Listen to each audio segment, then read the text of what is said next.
Khamenei নিহত হলেও Iran চুপ করে বসে থাকবে না। তারা ইতিমধ্যে প্রস্তুতি নিচ্ছে পাল্টা হামলা চালানোর, এবং এই হামলা হবে অত্যন্ত ভয়ঙ্কর জোরালো হামলা।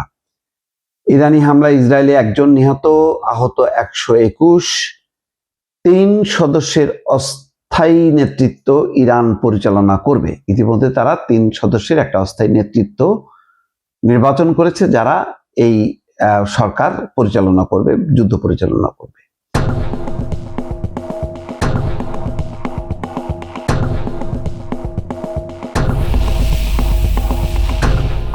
খামেনি এখন শহীদ, বড় ভুল করেছে যুক্তরাষ্ট্র।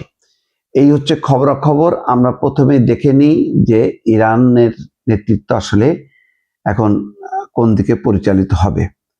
দর্শক, এই খবরে বলা হচ্ছে আয়াতুল্লাহ আলী খামেনি নিহত হওয়ার পর ব্যাপক আলোচনা শুরু হয়েছে কে নেতৃত্ব দেবেন। ইরান জানিয়েছে প্রেসিডেন্ট, বিচার বিভাগের প্রধান এবং গার্ডিয়ান কাউন্সিলের একজন ইসলামিক আইনজীবী 3 সদস্যের একটি অস্থায়ী নেতৃত্ব পরিষদ গঠন করে সাময়িকভাবে দেশের সব শীর্ষ নেতৃত্বের পরিচালনার দায়িত্ব পালন করবে।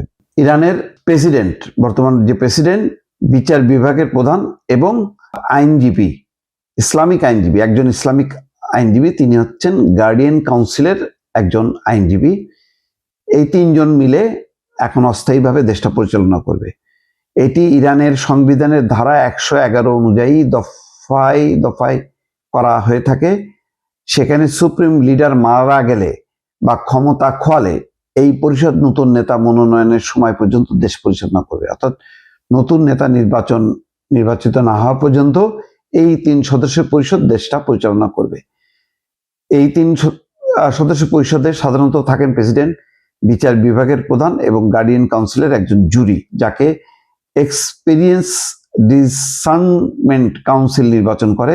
এই পরিষদে সমস্ত শীর্ষ নেতৃত্বের দায়িত্ব সাময়িকভাবে পালন করবে যতক্ষণ না উপযুক্ত নতুন সুপ্রিম লিডার নির্বাচিত না হয়। এই খবরের পাশাপাশি যেটি আছে, খামেনি এখন শহীদ, সেই খবরে বলা হচ্ছে যে কিলোওয়ান গ্রুপের কৌশলগত উপদেষ্টা এবং ওয়াশিংটন ডিসি ভিত্তিক থিঙ্ক ট্যাঙ্ক আটলান্টিক কাউন্সিলের উপদেষ্টা হারলান উলম্যান বলেছেন, খামেনিকে হত্যার মাধ্যমে যুক্তরাষ্ট্র বড় ভুল করেছে, এমনটাই তিনি মনে করেন।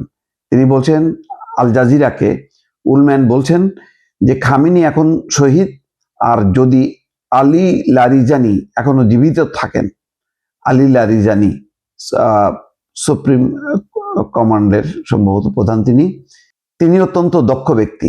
তিনি সুপ্রিম ন্যাশনাল সিকিউরিটি কাউন্সিলের চেয়ারম্যান এবং শক্তিশালী প্রতিপক্ষ। ধারণা করা হচ্ছে যে তার হাতেই নেতৃত্ব যাবে আলী লারিজানি। উলম্যান বলেন, ভেনেজুয়েলার প্রেসিডেন্ট নিকোলাস মাদুরোকে চলতি বছরের জানুয়ারির শুরুতে মার্কিন বাহিনী অপহরণ করে, তেমনিভাবেই ইরানের নেতৃত্ব আলোচনায় বসবে, এমনটা ওয়াশিংটন আশা করা উচিত। অর্থাৎ ভেনেজুয়েলার পরিণতি, ভেনেজুয়েলার নেতৃত্ব পরে বশ্যতা স্বীকার করে আমেরিকার সাথে আলোচনা করেছে, এটা ইরানের কাছ থেকে সেই আশার গুড়ে বালি। তিনি বলেন, আমরা ইরানের সব নেতৃত্বকে হত্যা করেছি, এতে তারা আজও আলোচনার যোগ্য হয়ে উঠবে কিনা আমি নিশ্চিত নই। আমার মনে হয় আমরা লারিজানিকে আরো ক্ষমতাবান করে তুলেছি, আর তা ভবিষ্যতে আমাদের জন্য বিপদ ডেকে আনতে পারে।